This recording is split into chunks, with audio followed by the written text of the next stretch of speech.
Have you ever felt that your strength is slipping away faster than you expected? Maybe you wake up at night, staring at the ceiling, wondering why restful sleep seems to disappear with age. Or perhaps you've caught yourself forgetting small things and worrying it's just part of getting old. But what if I told you that many of these struggles aren't simply because you're old? Sometimes, the real reasons hide in habits and thoughts we overlook, things that quietly chip away at our happiness and health. In this video, we're going to uncover 8 surprising things you can let go of after 70 that instantly boost your joy and well-being. Stick around until the end, because I'll share the most powerful habit that truly changed my life, and it could change yours, too.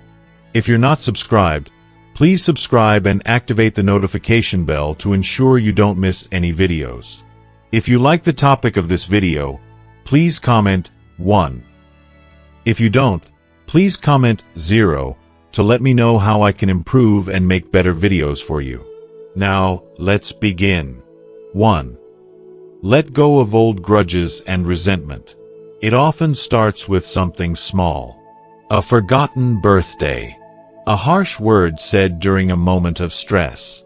Maybe it was years ago, maybe decades, but somehow it still lingers.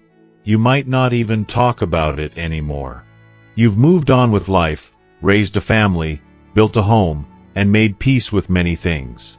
But now and then, a memory surfaces, and with it, a quiet ache. A face you haven't seen in years. A conversation that never got to happen.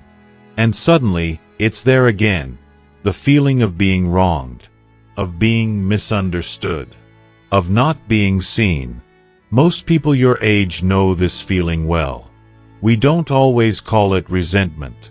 Sometimes it shows up as distance from an old friend, silence in the family, or a heaviness you can't quite explain. But here's a question we don't ask often enough. What if holding on to that pain isn't protecting you, but quietly hurting you instead? We often think that if we let go, we're letting someone off the hook. That if we forgive, it means what happened didn't matter. But what if it's the opposite? What if letting go is how you win? Science has shown us something remarkable. Holding on to anger or resentment doesn't just affect your emotions, it changes your body. Studies from Harvard and Stanford have linked long-term resentment to increased blood pressure, higher stress hormone levels, weakened immune response, and even chronic inflammation. Over time, it can contribute to heart disease, sleep problems, and cognitive decline. And it doesn't end there. The emotional cost is even greater. Resentment acts like emotional clutter, takes up mental space. It feeds anxiety.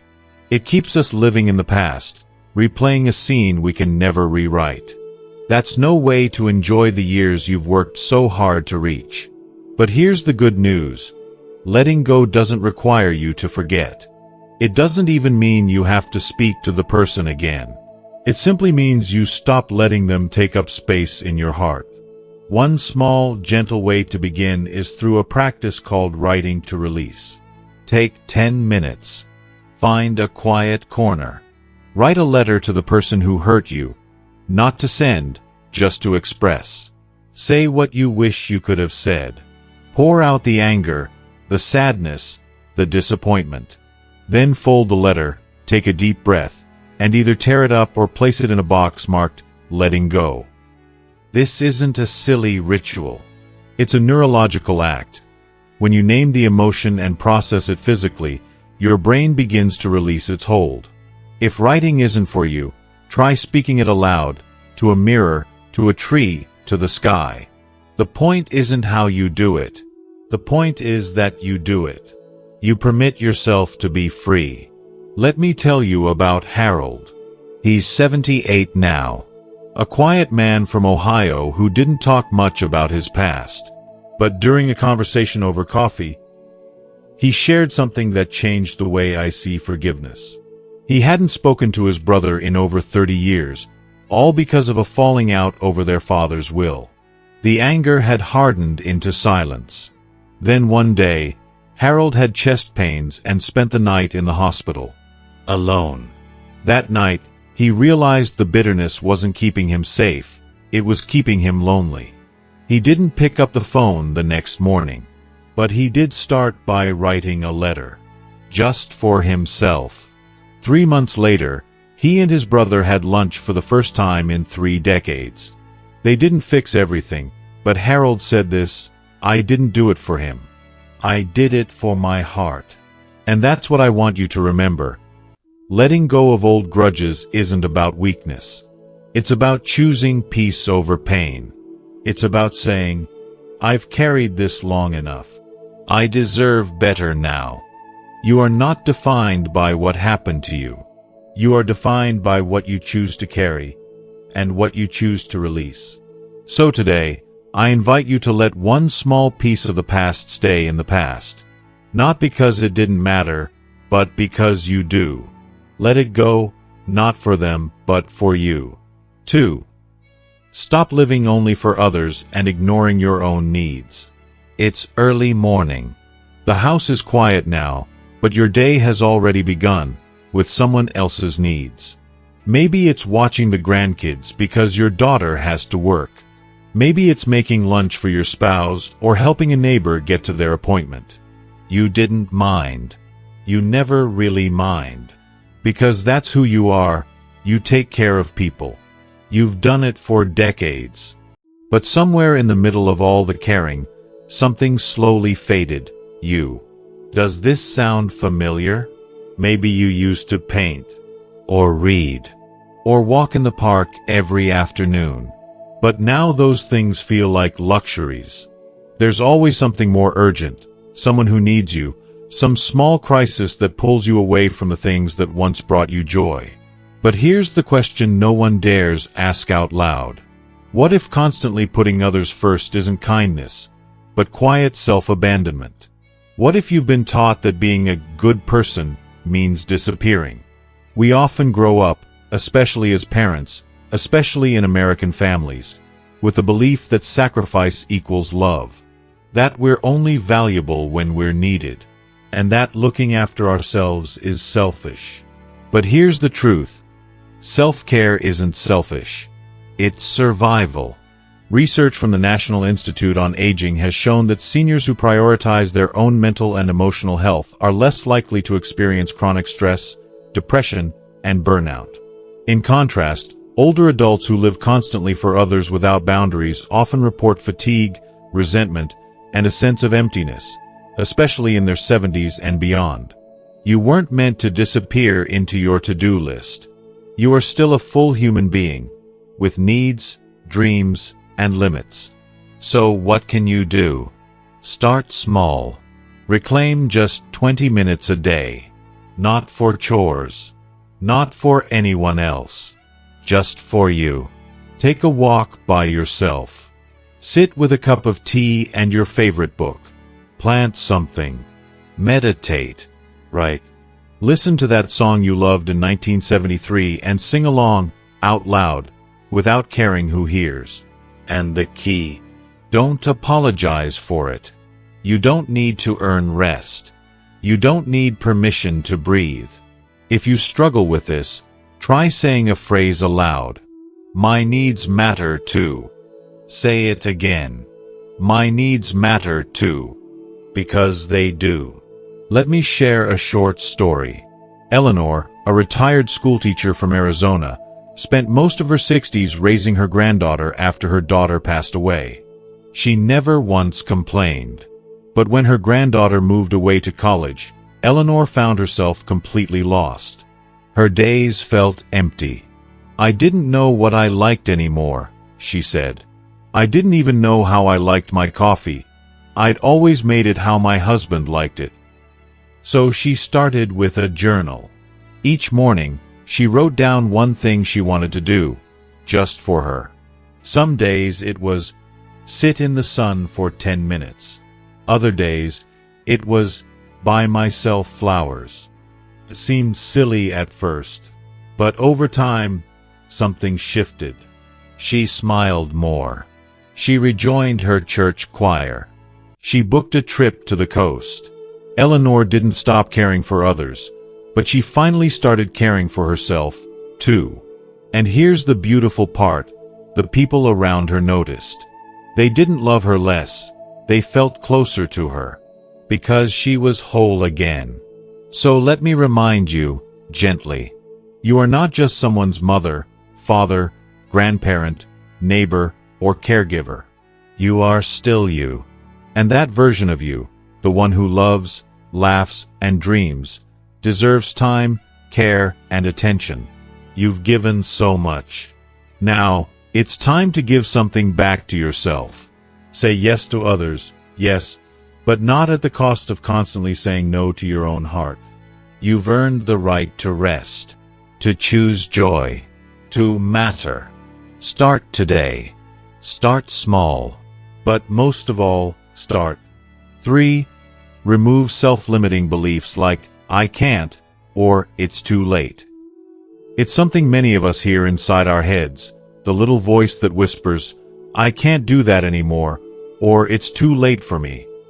Maybe it's when you think about learning a new hobby, trying a fresh exercise, or even reaching out to someone you've lost touch with. That voice sounds so familiar, so normal, that you might believe it's simply the way things have to be after a certain age. If you are still watching this video and find these lessons useful, please comment 1 below to let me know that you are still here with me. But what if that voice isn't the truth? What if those thoughts are just old stories your mind has learned to tell itself? Stories that quietly hold you back from joy and growth. You might be surprised to hear this, but science has shown that our brains remain remarkably plastic throughout our lives. That means even at 70, 80, or beyond, you still can learn, change, and create new pathways.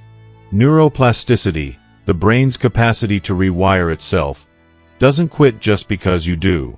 Studies from leading neuroscientists show that picking up a new skill, whether it's playing an instrument, learning a language, or even just practicing mindfulness, can help improve memory, reduce anxiety, and boost overall well-being.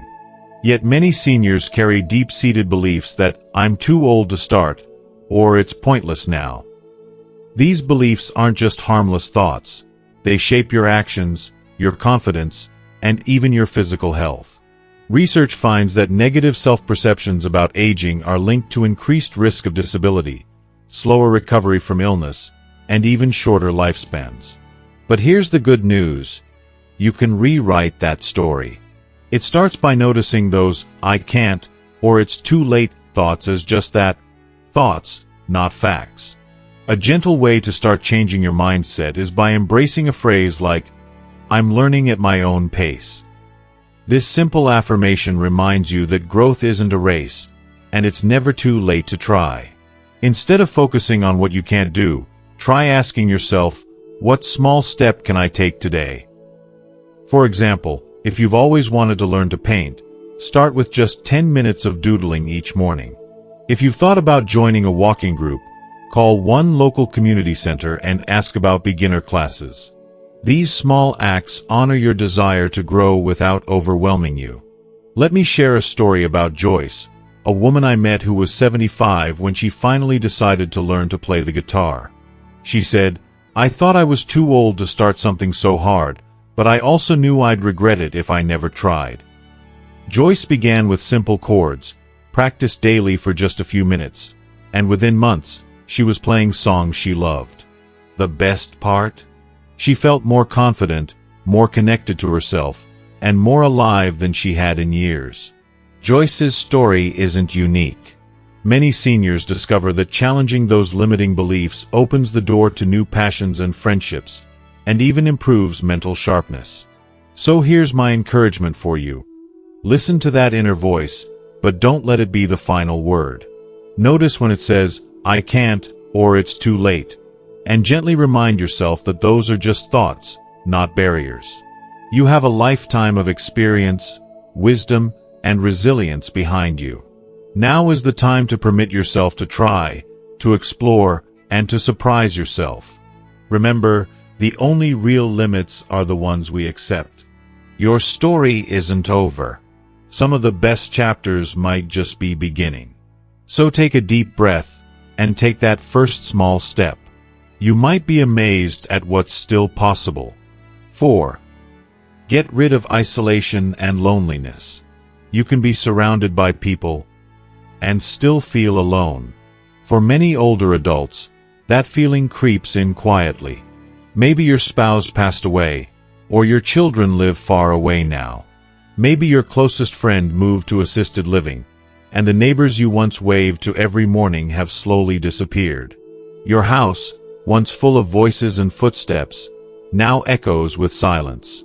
You're not alone in feeling this way, but it may feel like you are. Loneliness is one of the most common, yet most hidden struggles among people over 65 in the U.S. According to the National Institute on Aging, nearly 1 in 3 seniors report feeling lonely regularly. And here's the thing, it's not just an emotional issue. Loneliness is linked to increased risk of high blood pressure, heart disease, depression, cognitive decline, and even early death. But here's a surprising question to consider. What if loneliness isn't just something that happens to you, but something you can gently take steps to change? We often think connection only comes from big gatherings or living near family. And if that's not available, we assume nothing can be done. But research tells a different story. Even small, meaningful social interactions, like a 5-minute phone call or chatting with someone at the grocery store, can significantly reduce feelings of isolation and improve mental well-being. Human beings were made to connect. Not just when we're young and social, but at every stage of life. Your need to be seen, heard, and valued doesn't vanish with age. It becomes even more vital. So, how can you take the first step toward connection, especially if it's been a while? Start with something simple and low pressure. Choose one connection point this week. Call one old friend or relative you haven't spoken to in a while. Join a local senior center just to visit. You don't have to sign up for anything right away. Attend a free class, support group, or hobby circle at your community center or library. If you're more comfortable online, join a Facebook group for seniors with shared interests. There are even groups for gardening, classic movies, and spiritual support. The key is to start where you are. Don't aim for a perfect social life overnight. Aim for one warm voice. One real moment of connection. Then do it again next week. Let me tell you about a man named Bill. He's 82 and lost his wife 6 years ago. After she passed, the house felt empty, and so did his days. He stopped going to church, quit bowling, and avoided phone calls. I didn't want to be a burden, he told me. And truthfully, I forgot how to reach out. But one day, he received a flyer for a senior coffee hour at the local library. He almost threw it away. But something in him, just a flicker, said, "Why not?" He went, sat in the back, didn't say much. But someone smiled and asked, "Is this your first time?" They started talking about crossword puzzles. That was 3 years ago. Today, Bill goes every Wednesday. He's made new friends. He even teaches a beginner's crossword group once a month. That one conversation, he said, saved my spirit. And that's the power of a small moment. Loneliness doesn't mean there's something wrong with you. It just means your heart is ready to connect again. So if today feels quiet, if you haven't laughed with someone in a while, please know this. You still matter. You are not invisible. And even one brave step toward connection can bring light back into your life. Pick up the phone. Walk into that room. Say hello first. It might feel awkward. It might feel unfamiliar. But that's how all good things begin. You've spent a lifetime loving others. Don't forget, you're worthy of love and company too. This is not the end of your social life. It could be the beginning of a whole new chapter. 5.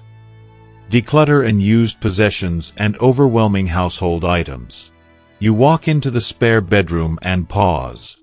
Stacks of boxes line the walls. Some haven't been touched in years. There are old clothes, paperwork, books you meant to read, and gifts you didn't know what to do with. And then there's that one drawer, that everything drawer, full of batteries that may or may not work, receipts from the 90s, and keys you no longer remember the purpose of.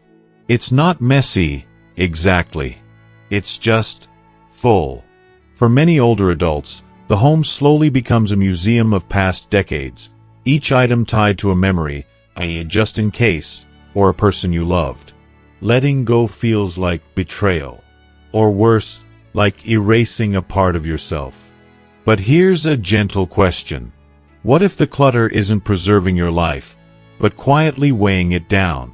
We often assume that holding on keeps us safe or connected. But studies have shown that excessive household clutter in older adults is linked to increased stress, anxiety, and even higher fall risks. It can interfere with sleep, reduce physical activity, and make daily tasks harder. And perhaps more importantly, it can quietly cloud the mind. A cluttered space can lead to a cluttered heart. But there's a beautiful shift that happens when we start letting go. You don't have to get rid of everything. This isn't about becoming a minimalist or living in a spotless house. It's about clearing space for peace, for ease, for joy. Start with one area, one drawer, one shelf. Ask yourself, do I use this? Do I love this?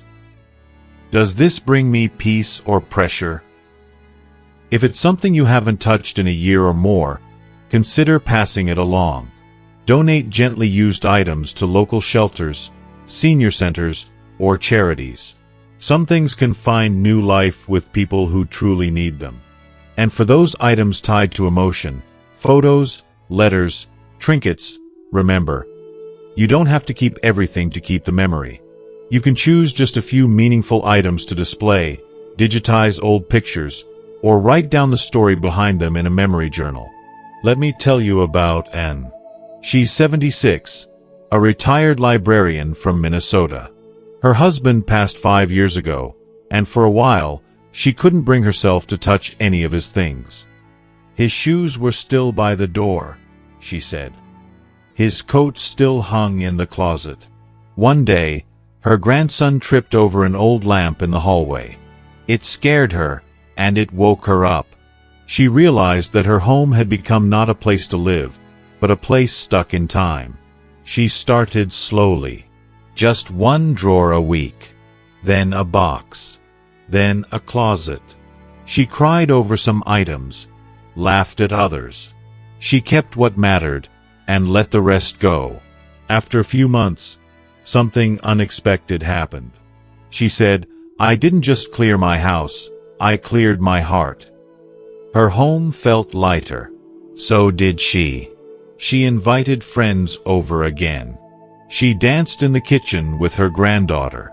She made room, not just physically, but emotionally, for new life to enter. And that's the gift waiting for you, too. If you are still watching this video and find these lessons useful, please comment 2 below to let me know that you are still here with me. Decluttering isn't about loss. It's about making space for what matters now. So today, I invite you, choose one small area, a shelf, a table, that one bag of clothes you always meant to sort through. Put on music, take your time, make it meaningful. And as you let things go, tell yourself, I'm not throwing away my memories. I'm making room for my future. Because your story isn't over. It deserves space to unfold, to breathe, to grow. The most beautiful rooms in your home are the ones filled with light, not things. And the most beautiful parts of your life might just begin when you clear the path to let them in. 6. Remove unhealthy food habits or neglected health routines. It often starts with good intentions. You promise yourself you'll eat better next week, after the holidays, when your knees stop hurting. Or maybe you used to walk every morning, but then winter came. Then life got busy. Then the habit quietly slipped away. And little by little, the routines that kept you feeling strong and sharp start to fade. For many people over 65, this happens without much notice. A few more processed foods here, a little less water there. Skipping breakfast because you're not hungry, then snacking on whatever's nearby. Choosing convenience over nutrition, because honestly, who has the energy to cook a full meal when it's just you at home? But here's the part we don't talk about enough. Unhealthy food habits and neglecting basic health routines can quietly chip away at the quality of your life. And it doesn't happen overnight. It's subtle, until one day, you're more tired than usual. Your digestion is off. You feel more anxious. Your skin looks dull. You can't sleep. And you wonder, is this just old age? But here's a gentle question to consider. What if it's not just again, but the small, daily choices adding up over time? Science tells us that nutrition and routine have a far greater impact on aging than most of us realize. The National Council on Aging reports that seniors with poor diet and low physical activity are significantly more likely to suffer from fatigue, falls, memory problems, and depression. But even modest improvements in daily habits can lead to noticeable gains in energy, mood, and overall well-being. You don't need a strict diet or a complicated fitness plan. You don't have to cut out everything you enjoy. You simply need to make one small shift at a time. Let's start with food. One of the most common unhealthy habits for seniors is relying on quick-fix snacks or skipping meals. These habits can spike your blood sugar, mess with your digestion, and drain your energy. A gentle fix? Plan one simple, balanced meal each day. Just one. It could be something like a small piece of grilled chicken or fish, steamed vegetables or a handful of leafy greens, half a sweet potato or brown rice, a few slices of avocado or a drizzle of olive oil. Keep it simple, colorful, and real. Your body knows how to use food like this. And don't forget hydration. As we age, our sense of thirst weakens. You may not feel thirsty, but your body still needs water. Aim for 6 to 8 small glasses of water a day, or herbal tea if you prefer something warm and comforting. Now let's talk about movement. You don't need to go to the gym, but your body was made to move. Stiffness, joint pain, and poor sleep often begin with inactivity. Even 5 to 10 minutes of light movement in the morning, stretching, walking around the block, or dancing in the kitchen, can reawaken your muscles and lift your spirits. Let me share a story. Thomas, a 72-year-old Vietnam veteran from South Carolina, struggled with arthritis and weight gain after retirement. He had gotten used to frozen meals, chips, and long hours in front of the TV. He said, "I didn't think I was doing anything wrong. I just didn't feel like doing anything right." His turning point? A mild stroke that shook him. In recovery, his doctor asked him to walk just 5 minutes a day and eat 1 fresh fruit a day. That's all. 5 minutes. 1 fruit. Thomas took it seriously. He kept it simple. After a month, he felt steadier on his feet. He started eating more home-cooked meals. 6 months later, he said, "I feel more alive in my 70s than I did at 60. That's the power of one small change, done with consistency and care. So here's your invitation. Choose one thing to improve this week. Maybe it's switching one snack to a healthier option. Maybe it's stretching for 5 minutes in the morning. Maybe it's drinking more water. Don't try to overhaul everything at once. That leads to burnout. But one mindful change, that leads to hope. Your health is not behind you. It's with you every day you wake up. And it's never too late to choose better, feel better, and live better. Start with one step. Just one. Your body and your future self will thank you. 7. Let go of constant worry about the future. You lie in bed at night, staring at the ceiling. The house is quiet, but your thoughts aren't. What if my health takes a turn? Will my money last? What will happen to my family when I'm gone? For many people after 65, worry becomes a quiet companion. It doesn't shout, but it never quite leaves the room. Sometimes it comes in the form of small thoughts during breakfast. Other times, it spirals at 2 a.m., when everything feels heavier and more urgent. It's easy to believe that worrying means you're being responsible. Thinking through every scenario somehow keeps you prepared. But here's a gentle question. What if worrying isn't protecting your future, but slowly stealing your present? We've been taught to plan, to prepare, to take care of everyone. That's a good thing. But when planning turns into constant rumination, when it becomes fear, not foresight, it begins to chip away at peace, joy, and even health. And yes, science confirms it. According to the American Psychological Association, chronic worry increases levels of cortisol, the stress hormone, which, over time, can lead to high blood pressure, sleep problems, digestive issues, and weakened immunity. More importantly, it impacts the brain's ability to focus, recall information, and feel calm. In short, worrying about tomorrow can physically harm your ability to enjoy today. But the good news is this. Worry is not who you are. It's just a habit, one you can slowly unlearn. So, how do we do that? Especially when some of those worries feel real and legitimate. Start with presence. The next time your mind starts racing, pause and ask, what is real and true in this moment? Am I safe? Is there something I can do? Or is this just a thought I'm spinning in circles?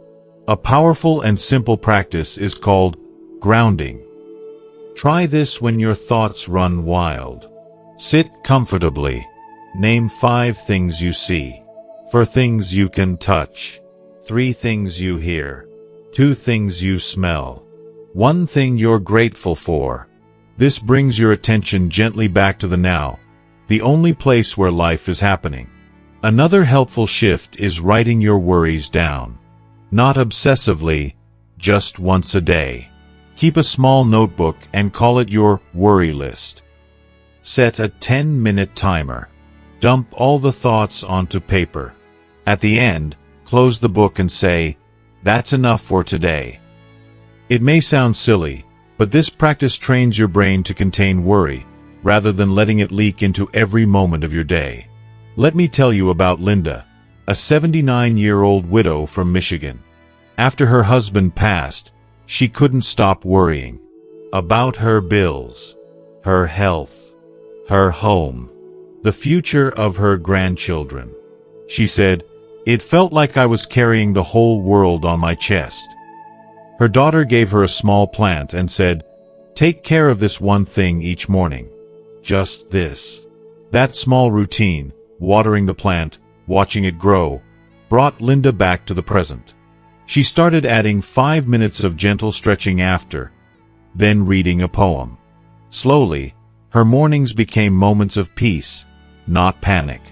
Linda still thinks about the future, but she no longer lives in it. And that's the shift we all need. There's a beautiful quote. Worry does not empty tomorrow of its sorrow. It only empties today of its strength. You've lived through decades of challenges. You've overcome loss, change, and uncertainty. Trust that your wisdom and the world will meet you where you are. If something needs doing, do it calmly. If something is beyond your control, bless it and let it go for today. This is your time, not just to survive, but to savor. To sit with a cup of coffee and watch the morning sun without guilt. To laugh without waiting for the next shoe to drop. To let joy in, not as a reward, but as a right. So if your mind starts racing tonight, take a deep breath and say to yourself, "I am safe. I am here. This moment is enough." Because it is. And so are you. 8. Stop speaking negatively about yourself. You drop your keys again.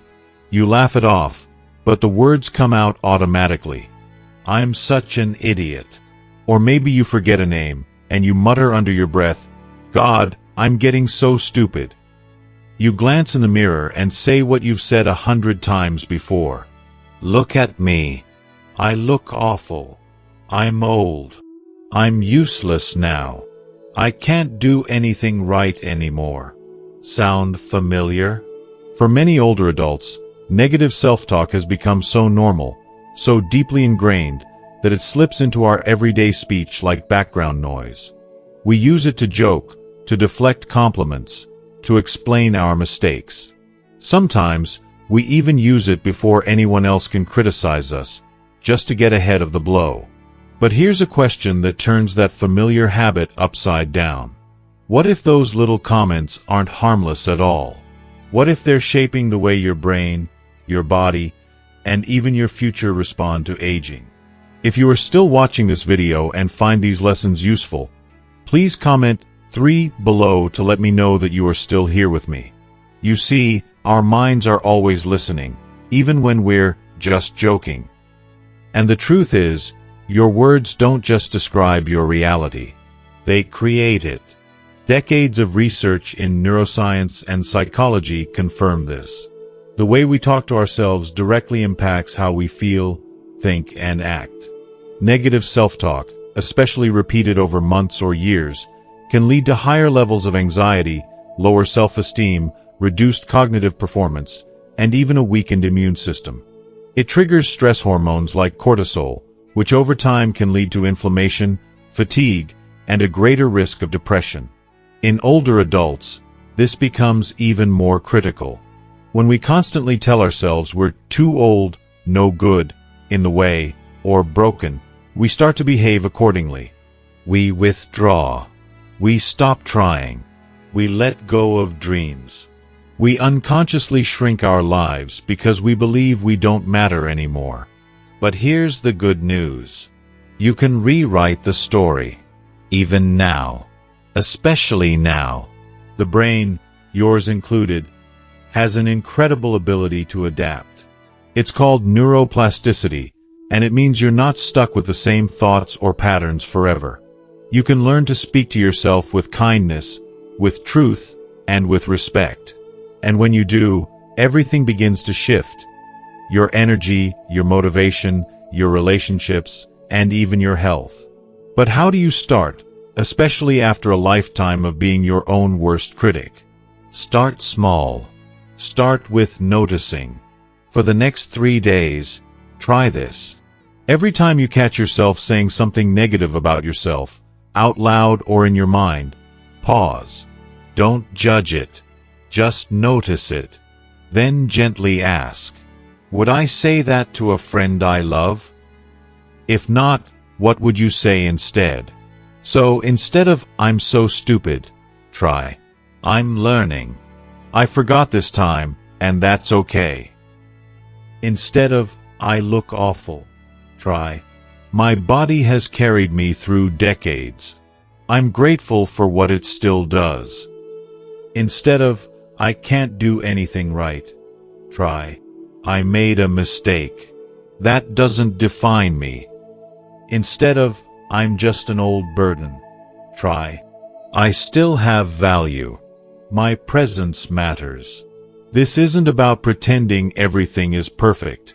It's about telling the truth, a kinder, more balanced truth. Here's a simple practice to help shift the inner dialogue. Take a small index card and write 3 statements. One thing I like about who I am today. One thing I'm proud to have learned or overcome. One kind thing I will say to myself every morning. Example: I care deeply about others. I made it through cancer, and I'm still here. I am worthy of peace and joy today. Tape it to your bathroom mirror. Read it each morning. Even if you don't believe it at first, keep reading it. Your brain will begin to catch up with your words. Let me tell you a story. Margaret is 83, from Pennsylvania. For years, she lived with the belief that she was just a bother. Her late husband had always made decisions, handled money, and taken care of repairs. When he passed, Margaret found herself saying, "I'm useless without him." Her granddaughter gently asked, "Grandma, would you ever call me useless?" Margaret cried. She realized she'd been speaking to herself in a way she'd never dream of speaking to someone she loved. So she made a quiet commitment, one kind sentence to herself each day. She started saying, "I'm learning how strong I am." Then, "I still have purpose." Then, "I can be proud of myself." Now, Margaret volunteers twice a week. She leads a small journaling group at her local senior center. She says the biggest change wasn't her schedule, it was her spirit. "I stopped waiting for someone else to see my value," she said.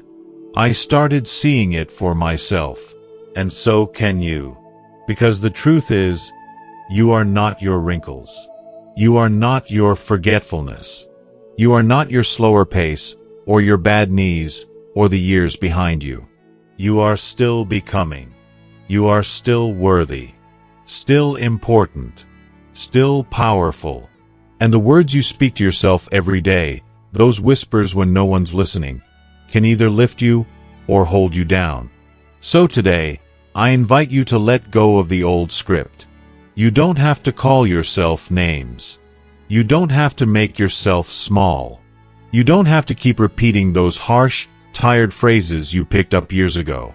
Instead, speak to yourself like someone who matters, because you do. You've spent decades caring for others. It's time to start caring for your inner world, too.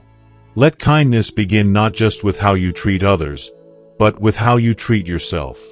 It's never too late to change your language. Never too late to honor the person you've become. And never too late to remind yourself, out loud if you need to, I am enough. I always have been. As we come to the end of this journey together, remember this.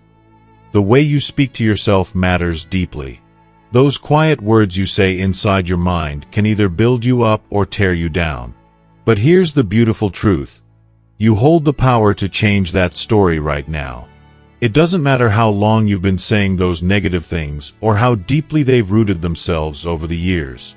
What matters is that you choose, starting today, to speak with kindness, patience, and respect to the person looking back at you in the mirror. You've lived a full life filled with wisdom, courage, and resilience. You have every right to honor yourself with the same love and compassion you've given so generously to others. Changing the way you talk to yourself isn't just a small act. It's a powerful step toward greater peace, confidence, and happiness. So, be gentle with yourself. When that old negative thought creeps in, catch it and replace it with truth. Celebrate your progress, no matter how small. Your journey toward self-kindness is a gift to your mind, body, and soul. Remember, you are worthy, not because of what you do or what you look like, but simply because you are. And every day is a new chance to remind yourself of that. Thank you for taking this step with me today. Keep speaking kindly, keep believing in yourself, and keep embracing the beautiful, worthy person you are. The best is yet to come.